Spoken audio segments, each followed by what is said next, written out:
Assalamu alaikum and welcome back to a new video. This is Abdur Rahman and you are watching Rahman Bhai Vlogs. लेकिन यार scene ये है कि आज के दिन ना कोई व्लॉग नहीं आने वाला और व्लॉग से ही रिलेटेड समझ लें। आज की जो वीडियो है वो व्लॉग से रिलेटेड बनने जा रही है और वो ये है कि लास्ट टाइम जो मैंने व्लॉग्स वगैरह किए हैं, जब से मैं उज़्बेकिस्तान मेडिकल स्टडी के लिए आया हूँ, तो तब से ना मेरे कमेंट बॉक्स में काफ़ी चीज़ें आ रही थी। कोई यूनिवर्सिटी के बारे में पूछना चाह रहा है कि भाई आप कौन सी यूनिवर्सिटी में पढ़ते हैं, वहाँ की फ़ीस स्ट्रक्चर के बारे में कमेंट कर रहे हैं कि यार वो बताएं, और काफ़ी सारे सवाल आ रहे हैं कमेंट्स में। तो मैंने सोचा क्यों ना आज उसके बारे में एक वीडियो बनाई जाए और जो दोस्त यहाँ एडमिशन लेना चाहते हैं या जिनको इन्फॉर्मेशन चाहिए तो इस वीडियो में वो सारे क्वेश्चंस वगैरह उनके सॉल्व किए जाएँ, उनका आंसर दिया जाए। तो इंशाल्लाह सारी की सारी वीडियो यूनिवर्सिटी के बारे में होगी कि मैं किस यूनिवर्सिटी में पढ़ रहा हूँ, उसकी फ़ीस स्ट्रक्चर क्या है, वह हॉस्टल का क्या माहौल है, और जो सवाल जब मैं खुद पढ़ने के लिए आ रहा था, जो सवाल मेरे जहन में थे कि यार मैं अगर बाहर जा रहा हूँ, अपने मुल्क से बाहर जा रहा हूँ, इतना पैसे खर्च कर रहा हूँ, तो वहाँ कैसा माहौल मिलेगा, वो सारे के सारे सवाल जो आपके हैं इस वीडियो के अंदर हम कवर करेंगे। कोशिश करूँगा सारे के सारे जवाबात उनके दूँ मैं और आपके लिए फ़ायदेमंद वीडियो। लेकिन उससे पहले अगर चैनल पर नए हैं तो सबसे पहले इसको सब्सक्राइब कर लें और वीडियो स्टार्ट करते हैं।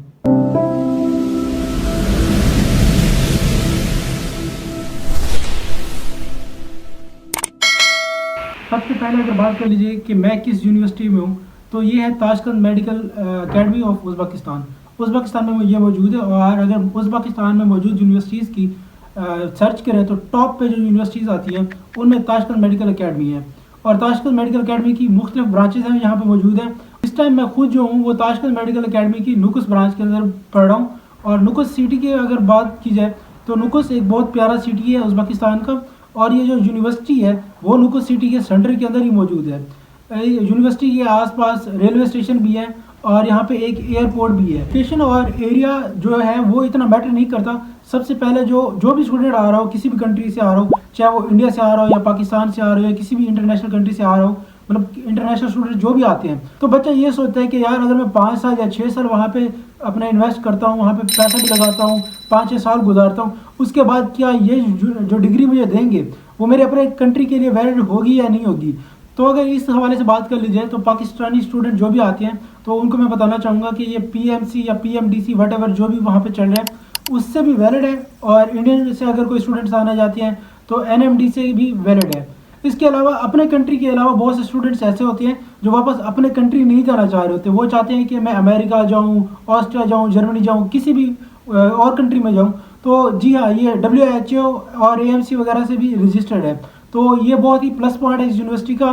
कोई भी बच्चा अगर इसमें आना चाहता है, इस यूनिवर्सिटी में दाखिला लेना चाहता है, तो जी बिल्कुल ये इंडिया और पाकिस्तान के लिए तो वैलिड है, और इसके अलावा भी फॉरेन कंट्रीज़ के लिए AMC अमेरिका के लिए या WHO वगैरह से रिकॉग्नाइज्ड है। उसका कोई इशू नहीं है, आप बाकायदा गूगल पे सर्च भी कर सकते हैं। लेकिन इसके अलावा अगर बात कर लीजिए, दूसरा जो क्वेश्चन बंदे के माइंड में आता है वो ये है कि यार अगर मैं वहाँ पे जा रहा हूँ, वहाँ की लैंग्वेज तो मुख्तलिफ है। फॉर एग्जाम्पल आप उज़्बेकिस्तान या रशियन स्टेट से किसी भी जगह पे जाते हैं तो वहाँ रशियन जो है वो बोली जाती है, वहाँ की लैंग्वेज जो है रशियन है।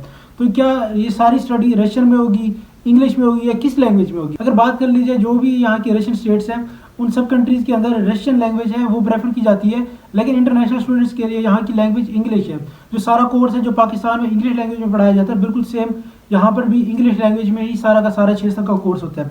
6 साल इन द सेंस कि अगर आप MD की डिग्री कर रहे हैं तो वो 6 साल की है, और अगर आप MBBS कर रहे हैं तो वो 5 साल की है।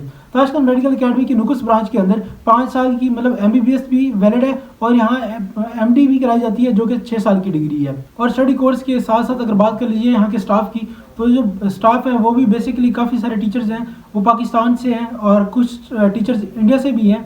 और यहाँ के जो लोकल टीचर्स वगैरह हैं वो हमें पढ़ाते हैं, जैसे कि यहाँ की जो कंपलसरी है फर्स्ट सेमेस्टर के अंदर आपकी हिस्ट्री ऑफ उज़्बेकिस्तान कंपलसरी और रशियन लैंग्वेज कंपलसरी है।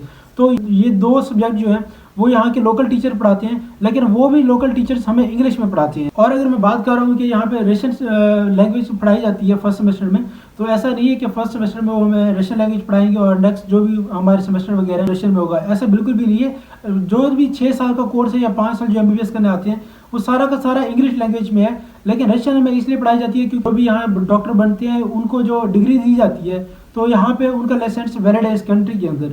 अगर वो अपनी डिग्री हासिल करने के बाद यहाँ पे जॉब करना चाहें तो वो कर सकते हैं। अगर कर सकते हैं तो साफ ज़ाहिर है कि यहाँ पे जो भी पेशेंट होंगे उनकी लैंग्वेज रशियन है, तो वो हमें स्टार्ट से ही प्रिपेयर करते हैं उस चीज़ के लिए। और इसलिए हमारे फर्स्ट सेमेस्टर के अंदर रशियन ज़रूरी होती है। बाकी इसमें कोई डाउट नहीं है कि सारी की सारी जो लैंग्वेज है, जो सारा कोर्स है, वो बिल्कुल पाकिस्तान और इंडिया के सिलेबस के मुताबिक जो वहाँ पे इंग्लिश लैंग्वेज में है, यहाँ पे भी इंग्लिश लैंग्वेज में है। लैंग्वेज के अलावा अगर बात कर ली जाए तो यूनिवर्सिटी के अंदर जो कैंपस वगैरह है, मुख्तलिफ डिपार्टमेंट के एक ही कैंपस है जिसके अंदर मुख्तलिफ डिपार्टमेंट्स हैं। फॉर एग्जांपल अगर एनाटॉमी हमने पढ़नी है तो उसके लिए एक अलग अपार्टमेंट बना हुआ है जिसके अंदर स्केलेटन्स वगैरह, एनाटॉमी से रिलेटेड जो सारी की सारी चीज़ें हैं वो अवेलेबल है। और बिल्कुल इसी तरह यहाँ पे बायो लैब्स वगैरह हर चीज़ की फैसिलिटीज़ मौजूद है। और मेन चीज़ जो होती है ना, इस कंट्री के अंदर ये सिस्टम है कि अगर जो आपने पढ़ा है उसकी प्रैक्टिस की जाती है साथ साथ। तो हॉस्पिटल के अंदर जो प्रैक्टिस क्लास होती है उसके लिए ज़रूरी ये होता है कि किसी भी यूनिवर्सिटीज़ में, तो कहीं ऐसा तो नहीं है कि आपको हॉस्पिटल किसी और जगह पे जाना पड़ता है, दूर वगैरह घूमना फिरना, ये थोड़ा स्टूडेंट्स के लिए इश्यूज़ रहते हैं। लेकिन इस यूनिवर्सिटी के अंदर जो हॉस्पिटल है वो बिल्कुल अपार्टमेंट के अंदर ही बनाया गया है। इन सब चीज़ों के साथ साथ अगर बात की जाए फीस स्ट्रक्चर के बारे में, जिस यूनिवर्सिटी में मैं पढ़ा हूँ, Tashkent medical academy of Nukus branch के अंदर, अगर इस यूनिवर्सिटी की फ़ीस स्ट्रक्चर के बारे में बात कर ली जाए तो वो है $1500। $1500 इन द सेंस कि ये स्टडी फीस है और इसके साथ साथ जो है वो $300 जो है वो हॉस्टल फीस होती है। टोटल आपको सेमेस्टर के अंदर $1800 पे करने पड़ते हैं, जिसमें आपकी हॉस्टल फी और स्टडी फी दोनों इंक्लूडेड होती हैं। हॉस्टल के साथ साथ अगर बात की जाए मेस के बारे में, तो हॉस्टल के अंदर हर मंथ का मेस भी पे करना पड़ता है, जो कि तकरीबन हर महीने आपको $100 पे करना पड़ता है। और कुछ स्टूडेंट ऐसे भी होते हैं जो कि सेमेस्टर के अलावा ईयरली पे करना चाहते हैं। अगर ईयरली बात कर ली जाए तो ये तकरीबन $3600 बन जाती है। इसके अलावा अगर आपने दूसरी यूनिवर्सिटीज़ के बारे में सर्च कर रखा है तो आपको ये ज़रूर पता लगा होगा कि हर यूनिवर्सिटी में, जिस भी यूनिवर्सिटी में आप एडमिशन लेते हैं, वो सेमेस्टर फीस के अलावा फर्स्ट सेमेस्टर के कुछ एक्स्ट्रा चार्जेस होते हैं।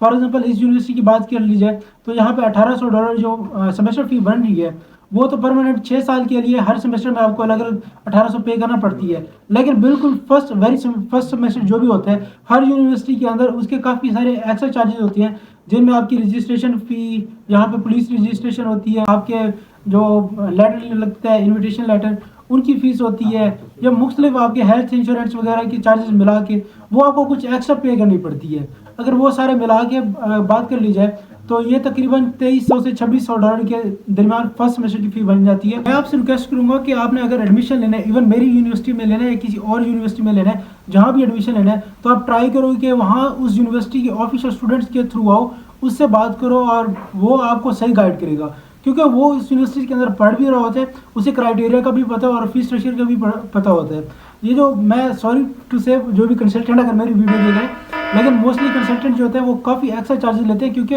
वो इस चीज़ को अपना एक पेशा लेके चलते हैं, इसको अपना इनकम सोर्स लेके चलते हैं। तो आप कोशिश करें कि किसी भी ऑफिशियल स्टूडेंट से आएँ, और कहीं भी जाना है आपने किसी भी यूनिवर्सिटी में, और अगर मेरी यूनिवर्सिटी में आना है तो मैं आपकी ज़रूर हेल्प करूँगा। यहाँ पे मैं अपना व्हाट्सएप नंबर दे दूंगा आपको, कोई भी आपका क्वेश्चन हो, आप कोई इन्फॉर्मेशन लेना चाह रहे हो, इसी व्हाट्सएप पे आप मुझसे रब्ता कर सकते हैं। इंशाल्लाह मैं जो भी हो सका आपकी हेल्प करूँगा। और इसके अलावा अगर आपका कोई पॉइंट क्लियर नहीं हुआ तो आप कमेंट में मुझे मैसेज कर सकते हैं। मिलते हैं एक नई वीडियो के साथ, तब तक अपना ख्याल रखिएगा। अल्लाह हाफिज़।